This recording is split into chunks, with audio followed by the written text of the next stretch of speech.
Buenos días a todos, bienvenidos a los conventillos de la historia.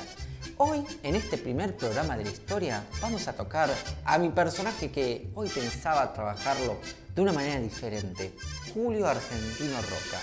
Personaje que para muchos es nefasto, es tiránico y cruel por haber sido el ideólogo de la campaña del desierto. Pero no por ello vamos a dejar de conocer sus facetas amorosas. Como saben, en Conventillos de la Historia le ponemos una mirada diferente a la historia.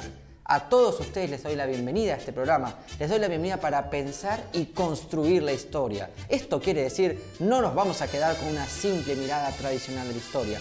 Vamos a encontrar que en la historia hay romances, hay desencantos, hay engaños, hay historias que nos van a dejar que pensar de nuestra sociedad contemporánea.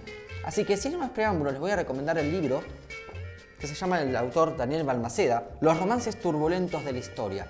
Este relato que les voy a leer se encuentra dentro del libro, el cual se titula Julio Argentino Roca y Guillermina Oliveira César. Estos personajes que estoy mencionando, Julio Argentino Roca, no solamente podemos pensarlo y construirlo como un personaje de la historia que hizo algo más, que pensó en la campaña del desierto, sino también como alguien polémico, írico. Se lo apodaba el zorro, el zorrito, lo diría en la revista El Mosquito.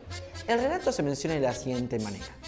En Bolivia, muy cerca del territorio argentino, Visitación García dio a luz en 1844 a un varoncito que con los años se dedicaría a la medicina y a la política, y cuyo nombre trascendería más que su obra, incluso más que su tesis doctoral sobre el hipo. Sí, gente, el hipo. Porque nuestro hombre ha sido homenajeado con una estación de tren y por extensión una aportación de tierra bonaerense lleva su apellido. Nos referimos al doctor Eduardo Wilde, también escritor, y a los 40 años era rubio, barbudo, de ojos claros y de tez rosada. Le gustaba usar el pelo largo y tenía el aspecto de vikingo bañado, peinado y emprolijado. Eduardo, como dijimos, tuvo dos actividades principales, y mientras con la política avanzaba a ser ministro de la Nación, a través de la medicina, conocía a su segunda mujer con quien se casaría.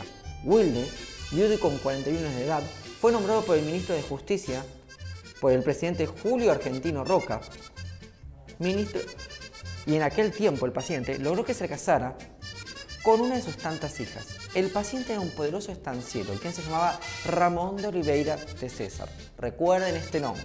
La hija que quiso acomodar con su médico era Guillermina, de 15 años de edad, que no era ni más la grande ni la más chica de las mujeres. Fíjense, queridos espectadores, 15 años, él 41. ¿Quién podría pensar hoy por hoy, con 41 años y una niña de 15 años? Una niñata, como digo yo. El médico viudo no se hizo rogar y pronto se unió a la frágil Guille. O mejor dicho, en cuanto pudo, porque no parecía el sacerdote que quisiera casar a Wilde.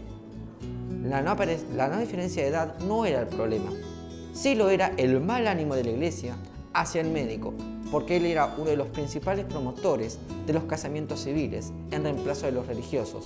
Resulta curioso, pero no contradictorio, que el doctor que impulsaba los registros civiles quisiera también casarse por iglesia.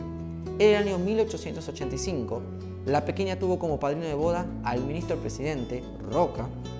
al mismísimo presidente Roca. Me he equivocado, pero saben, uno puede aprender, que siempre los errores aprende. También tuvo los amigotes Carlos Pellegrini, Victorino de la Plaza, Benjamín Victorica y Bernardo de Irigoyen. Carlos Pellegrini como Victorino de la Plaza, queridos espectadores, fueron presidentes de la Nación. Fíjense, dos presidentes de la Nación tiempo después. No trascendió el motivo, pero Wilde e Irigoyen se pelearon en poco tiempo. El médico pasaría a llamarlo esclave tirano. Volviendo al tema del matrimonio, a pesar de que en aquel tiempo no se celebraban las fiestas de 15 años, podemos decir que Guillermina a esa edad tuvo su noche de gala. Quien tuvo sus noches de ensueño fue el doctor Wilde. Estaba fascinado con su mujercita, a tal punto que cuando invitaba a los muchachos a su casa y se quedaba fumando y tomando algún trago o una taza de chocolate caliente con ellos luego de la comida, solía llevarlos hasta la puerta del cuarto de su princesa para mostrarles cuán angelito y cómo dormía. La conducta de esta joven esposa contrastaba con las de otras mujeres de la sociedad. Se la recuerda en una gala del Teatro Colón, adornadísima en joyas, comiendo chocolates, ensuciándose los dedos y amocándose en la silla. Fíjense en esto escabroso, el hecho de imaginar, ¿quién hoy podría imaginar, primero, un matrimonio tan joven? Y segundo, la situación de que tu propio esposo vaya a tu cuarto con sus amigotes a ver cómo dormías. Creo que eso nos tendría que dejar un escarmiento de frío, de chucho, de pensar que existan sociedades que puedan pensar así. Y es más, pensar que estamos hablando de un presidente de la nación, de un ministro, amigote del presidente de la nación, y que hoy por hoy nadie podría imaginar esa situación. Nadie, creo que ninguno podría concebir esa noción. El matrimonio parecía no buscar hijos en un principio. De todas maneras, Eduardo era una persona muy ocupada, hasta que llegó el tiempo de abandonar los pacientes y los compromisos políticos. Los dos se fueron a hacer uno de esos espectaculares viajes por Europa, en donde en vez de parar 2 días en una ciudad, como suelen ser los tours de ahora, la gente se detenía un par de veces para luego seguir con su rutina, hasta completar una buena cantidad de años paseando, que en la biografía de Eduardo Wilde hay 8 años sin actividad. Deben haber sido los más placenteros de su vida. En aquella gira europea solían confundir a Guillermina creyéndole que era la hija del médico. Para no pensarlo, ¿no? Al regresar de Buenos Aires, la adorable muñequita rubia que había embarcado con el exministro regresaba al país hecha una diosa, no solo en su porte, sino en su carácter y gracia. Y cabe destacar, lo destacable, su escote que se transformó en un imán de los ojos masculinos. La foto que se conserva de ella permite comprender las razones del magnetismo, y a la vez puede advertirse que la nariz y el mentón de la joven señora de Wilde hacen recordar a los actuales boxeadores. Desde ya, en cuanto don Eduardo pisó tierra firme, corrió al encontrarse con sus amigotes. Se organizó una reunión en la casa del recién llegado y todos los hombres quedaron boquiabiertos con la de Guille. Pero uno parece haber tenido más que la boca abierta que el resto. Nos referimos a Julio Roca, padrino de bodas de la pareja, quien ya había enviudado y no puso reparos en lanzar miradas penetrantes a la mujer de su amigo. Y parece que ella tampoco los puso al recibirlos. La cuestión es que en poco tiempo, Julio Argentino, de 50 años, viudo desde hacía pocos años, se internaba en los universos de la pasión con la voluptuosa mujer del estimado doctor Wilde. La ex niña de Oliveira César también se sumergió de lleno en ese laberinto plagiado de guiños, trampas y escondidas. Ella engañaba a su marido mientras que Roca engañaba al amigo. A todo esto, Eduardo Wilde se reinsertaba en el mercado laboral de la medicina y en el social de la política. Él no acusaba recibo de la situación o no quería hacerlo. Continuaba con sus actividades y llevaba adelante su familia como si nada. Por otra parte, parecía tomarse la vida en broma y era casi imposible verlo serio. Su carcajada explotaba de nada, vanidoso y con orgullo propio, con pocos en su tiempo. Eduardo era el símbolo de la sinceridad brutal. Sin embargo, de los rumores sobre su mujer y su amigo no hablaba. Pasaron 3 años en aquella triangulada situación cuando el doctor y su señora esposa partieron a conocer el Japón y otros países asiáticos. Para Roca fue un duro golpe y aquel viaje magnífico de los sentimientos. Al año siguiente, en 1898, Julio Argentino asumió por segunda vez la presidencia de la nación y le dio el cargo al marido de su amante para mantenerlo cerca. Lo nombró director del Departamento Nacional de Higiene. A pesar de los esfuerzos de la pareja por disimularlo, era evidente que mantenían una relación.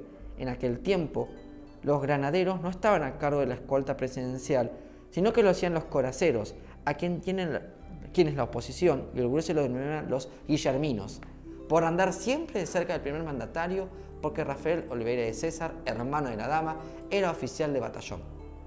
Una historia como la de Wilde Roca no les hacía el bien a la institucionalidad, así que don Julio Argentino movió algunas fichas en el tablero de la diplomacia hasta liberar la representación en Washington, destino adjudicado al amigo de Wilde, quien partió con su mujer para representarlos en los Estados Unidos. 1 año pasaron allí, luego cruzaron el Atlántico y se dedicaron a lo mismo pero en Bruselas. En aquella oportunidad, el presidente le pidió consejo al médico sobre temas relacionados a la salud de sus hijas mujeres. Recordemos que la madre de las niñas habían muerto. Asimismo, se enviaban regalos y cartas, y cuando parecía que la distancia entre el zorro Roca y la señora de Wilde era bien prudente, murió don Ramón Oliveira César, el hombre que había resuelto el matrimonio de Guillermina con su médico. La hija entonces decidió viajar a Buenos Aires para pasar algún día con su madre. Wilde se quedó en Europa y los 20 días previos a la llegada del presidente Roca no pudo ocultar su ansiedad. Escribía cartas y telegramas, consultando con todo su acerca del viaje de su amiga. Y cuando ya era inminente su arribo, escribió una hermosa carta a la hermana de Guille, avisándole para evitar comentarios que no iría a recibir al puerto. Durante aquellos días de estadía de un mes que la señora Wilde pasó en Buenos Aires sin su marido, desaparecieron los clásicos comentarios indirectos de la prensa acerca de la relación que unía al presidente con la mujer del embajador. Poco tiempo después de que ella abandonó el país, resurgieron los ataques. Eduardo estaba muy dolido por los comentarios que abarcaban las cuestiones de su vida pública, pero también de la privada. Decidió que no valía la pena regresar al país y nunca volvió. Entre sus actividades menos protocolares, vale recordar que también envió plantas exóticas. Esto es extraño para nuestro hábitat, pero fueron expuestas en el Jardín Botánico porteño. El escritor y médico, que era en principio de formación de una familia, se lamentaba por la falta de sus hijos y la convivencia se hacía difícil. Según confesó Guillermina a una de sus hermanas, de todas maneras, una vez que Julio Argentino culminó su mandato, la historia del triángulo amoroso se esfumó de las charlas. Roca y Wilde se vieron solo una vez más. Fue cuando don Julio Argentino visitó Europa y en noviembre de 1906 fue alojado en casa de su amigo y su amiguita. Durante aquel viaje conquistó y fue conquistando por una viuda polaca que importaría en nuestras pampas. En septiembre de 1913, en Bruselas, Eduardo Wilde moriría. La revista Caras y Caretas lo evocó con un pequeño texto que el médico afirmaba: si me llaman desconfiado y soy confiado a la candidez, se dice que soy un incrédulo y creo todo en todo el mundo. En octubre de 1914 murió en Buenos Aires Julio Argentino Roca. Guillermina, por disposición testamentaria de Wilde, publicó las obras completas de su marido, los derechos, según el legado, serían para instalar el premio de la medicina Eduardo Wilde. Pero no todo ocurrió de esta manera. Por empezar, las obras no fueron completas por el propio Wilde, que pidió que fueran revisadas y retirando todo comentario hiriente e inoportuno. Y tratándose del sincericismo de Eduardo, sus textos deben haber sufrido más de un recorte. Con respecto al premio, mientras vivió Guillermina, que lo hizo hasta 1936, no siempre pudo entregarse porque ella siempre era de depositar el importe y algunas veces lo olvidaba. Y después de 1936 hubo más de un escándalo con el manejo de los fondos que debían utilizarse para los premios anuales, porque no empezaron a correspondía. Por supuesto que aquellos apenas escándaletes se los compara con los que pronunciaron en vida Guillermina y el amigo de su marido, su amante Roca. La estación Wilde, conviene aclararlo, pertenece al ferrocarril Roca. Con este relato, mis queridos espectadores, fíjense en qué paradigmática, no historia, que tenemos para contar. Justamente, miren qué cosa triangular, ¿no? Roca, Wilde, Guillermina. Personajes de la historia que a veces solamente los conocemos por la famosa campaña del desierto, por tener dos presidencias históricas, pero no conocemos este lado de la historia, una historia amorosa, triangular, que a veces parece poco interesante para el espectador, poco interesante para el estudiante, poco interesante para la familia, pero que podemos encontrarle un sentido a Roca un poquito más, además de viveza y zorrada, de aprender y conocer que los personajes de la historia tienen un montón de estas historias. Si les gustó más y quieren seguir viendo, en próximos programas vamos a seguir desglosando este hermoso libro que obviamente los voy a invitar a conocerlo. Así que de corazón les deseo un hermoso día, que se estén cuidando un montón y que sobre todas las cosas sigan ganando de todo. Seguiremos en más desglosando en Conventillos de la Historia. ¡Hasta pronto!